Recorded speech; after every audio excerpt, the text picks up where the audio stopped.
I'm joking. It is. I'm joking. Okay, guys, can I have quiet on set, please? Chyna, you okay to go? No one did. Yeah. Yeah.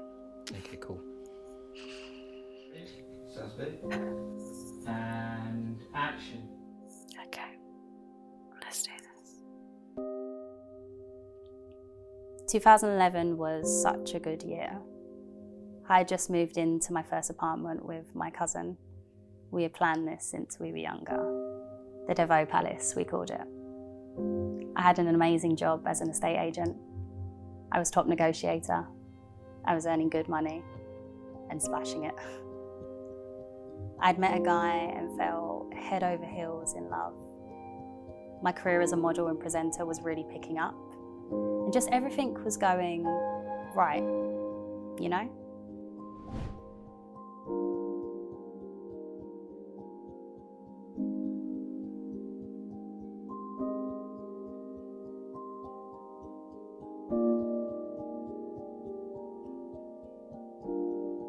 I'd start to get this pain in the back of my neck. It was dull, but it wasn't an ache. Almost like someone pushing into a wound. And it just wouldn't go away. I'd find myself curled up into balls most nights, holding my head, falling asleep. I'd fall asleep okay, but not for long.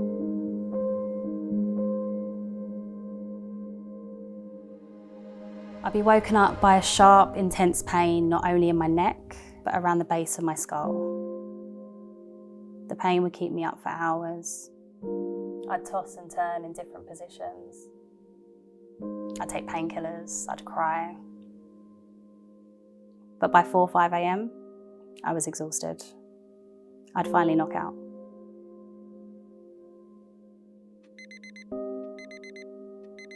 3.5 hours later, the alarm would go off for work and I'm up. But there it was again. The pain, just like a light switch, soon as my eyes opened, it would hit.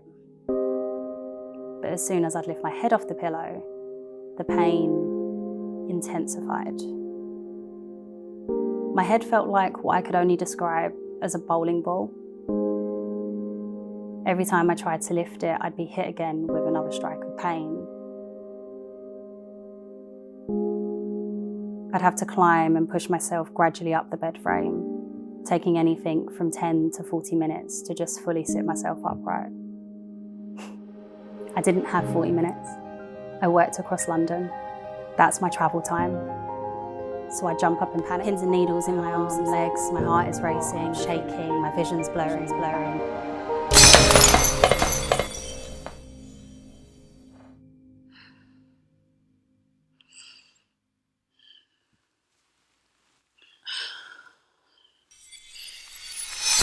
My eyes open and I'm on the floor. I'm confused. I'm trying to remember what I was doing before this. And what the hell just happened? How long have I been out for? I go to jump up and the pain strikes again, lowering me back down to breathe through it.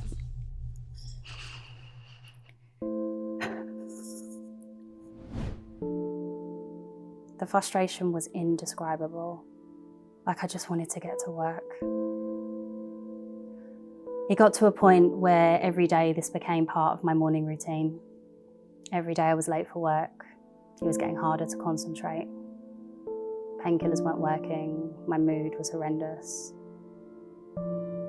I spent 2 years in and out of GPs. Every time I saw a doctor, they would refer me for tests that would come back fine. All I had were my symptoms that I could describe, but to the naked eye, no one could see. This just didn't make any sense.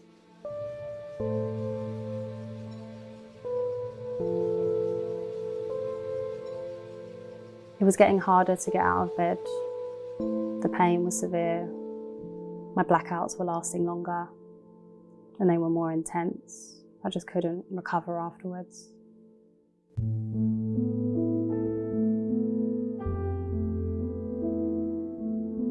One day I walked into work and I'm summoned into a meeting. I remember walking down the stairs to the meeting room with ultimate fear. Then and there, I was dismissed. And it wasn't until I pulled up to the flat that it hit me. The flat. Our flat lease had to end. I couldn't afford to rent by myself, and I knew as an estate agent you would need a guarantor or 6 months rent up front if you didn't pass reference to move somewhere else, which I did not have. The council couldn't help unless I had both a severe mental health disorder and I was pregnant. Otherwise, I'd sit on a waiting list that could be years long. I couldn't get a loan because I was in the midst of paying off debts, payday loans to be precise, which were climbing up to cover my costs, whilst I didn't have a job. I also had to be in the catchment area of my GP because of how complex my health was getting. It was better to stay with the same one, so where I needed to live was limited. I was jobless and now homeless.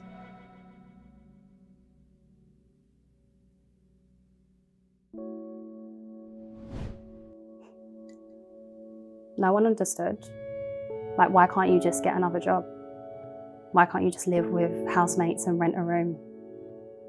They never understood that another job won't allow me to rock in late whenever I want, or hire me knowing I have an impacting health condition that was currently undiagnosed. They couldn't see that not many housemates would sign up to live with someone they could find passed out on the floor, and the pressure that sort of anxiety could cause me. We're brought up to think that the job, the house, the independence are all the goals in life, and I'd literally just lost them all. Nothing felt worth it in my head anymore. I found myself in a really dark place. I saw a counsellor, well, a few, and I was diagnosed with clinical depression and extreme social anxiety. Anxiety and depression literally crashed into the centre of my dangling confidence. It got to a point where I couldn't go outside to public places. A crowd of more than 3 or 4 people would cause me to spiral into a serious anxiety attack. I finally had an MRI scan and was told that the scan showed I had a condition called Chiari malformation. Chiari is a condition in which your brain tissue extends into your spinal canal. It occurs when part of your skull is abnormally small or misshapen, and it presses down on your brain and forces it downwards. My neurologist assured me that many people have this without knowing and live a life with no symptoms. I was advised there was a slight herniation of my cerebellar tonsils below the foramen magnum, but this was about 4 millimeters. Therefore, findings were not radiologically consistent with a Chiari malformation. That the pain I was experiencing was probably secondary to another condition. My mood was spiraling drastically, and my hope was hanging on by a piece of thread.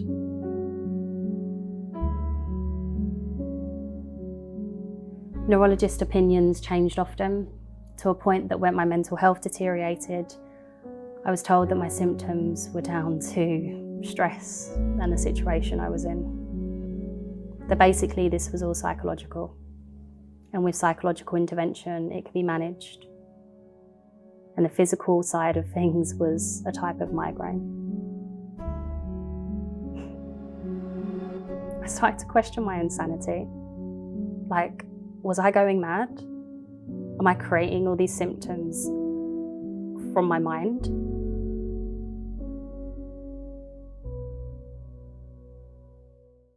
I'd seen several neurologists for second opinions, but they all agreed with the previous reports. I had another MRI a year later, which showed I developed a retention cyst in the left maxillary sinus, and the MRI showed an 8 millimeter cerebellar tonsil herniation, 4 millimeters longer than the year before. But yet, it was bypassed and said to not be of concern to act upon. This feels like irrelevant information, but the department I was being seen by had to be closed down. A new referral had to be made on reopening, and I was advised my referral had been received, but marked as routine. Routine, despite the new evidence and information, which meant I could wait anything from 6 months to a year for a review appointment. My threshold for pain, both physically and mentally, had reached its maximum. I felt like I was in a pitch black room with no windows and doors to get out. What was the point? These symptoms were literally ruining my life. No one was taking them seriously, and it seemed like it just would never get better. On the 18th of November 2013, I attempted suicide via an overdose. I attempted several times.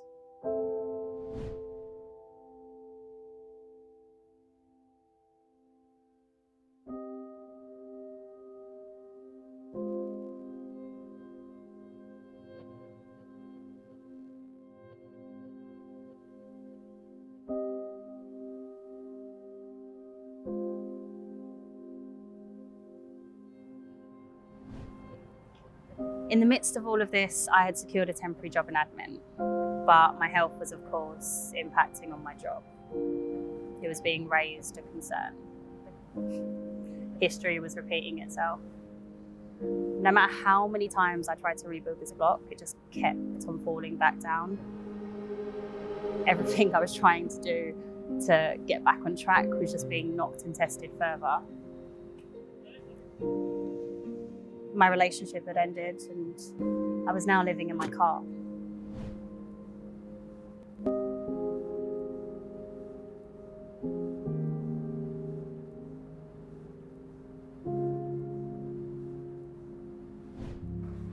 My blackouts are worse when I wake up. I'd collapse while sitting and sometimes on the street. I drive to a gym to shower and go straight into my job, act the part, and make my way back down to the seat of my car, which I now called home. But all my money was going into savings. I'd finally saved up 6 months worth of rent and paid off my debts and viewed a few flats and finally put down a deposit for one. Progress. Then the referencing came back failed. Because of no previous address in the past 3 years and no permanent job position. Therefore, I couldn't be passed. I was so close, but I was persistent. All that estate agent knowledge of me knowing the loopholes helped me manage to negotiate a way for me to secure a flat.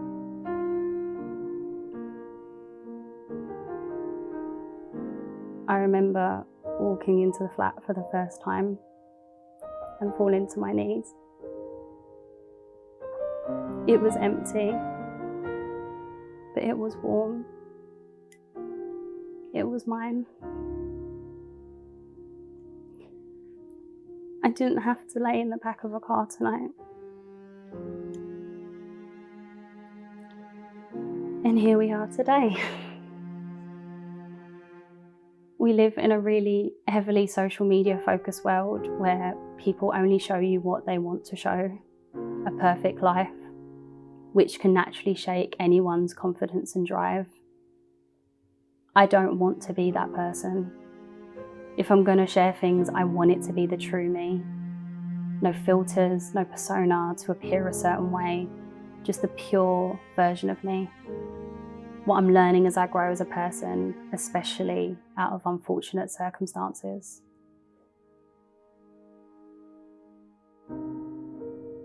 After years of battling, I realised that our mind is the strongest part of us, and fear is just an illusion we need to get past. That growth and control of our minds can restart the engine to our abilities. The person you're looking at right now is the same person. I have a flat now, I have a job, a couple, actually, but the rest hasn't changed. My health is actually at its worst. My head pain is constantly there right now as we speak. My blackouts are every single day without fail.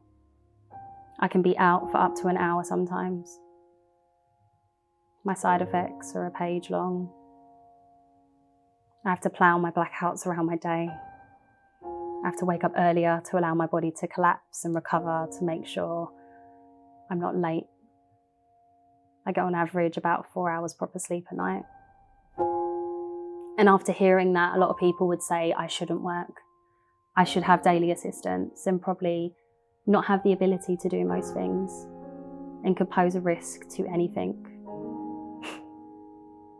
No, that's not true. I'm a product that proves it. Some things are part of you, but you have to find a way to make it work. Before, my circumstances controlled me entirely. Now I would try to not let that happen. I try and take control of what I can. The difference is accepting what you can't control and working with what you can. Every day I woke up with fear. So I wanted to know what would happen if I was fearless for 365 days, both physically and mentally. Where would I be? And this is the result. I want to inspire you to face your fears by facing my own and taking on your fears as well, so you can see all is possible when fear is eliminated. Look, some days are really rubbish. Some days I can't get out of bed properly. Some days I spend crying out of sheer pain and frustration. But others I can. Some days I don't cry. Some days I laugh and smile. And that's no different to anyone else, because we all have good days and bad days. I want to show when we focus on fixing the internal, it helps the external flourish. That understanding our mind and how it functions means we can get to the root of our faults, which leads us to growth. That it is possible to get out of the toughest situations and come out stronger, wiser, and happier by truly accepting and loving ourselves unconditionally, flaws and all. I want to prove that no matter what I am going through, I can do everything I am told I can't. I'm Chyna Desveaux, and this is my journey. I hope you can be part of the next chapter. Stay fearless, and please, never give up.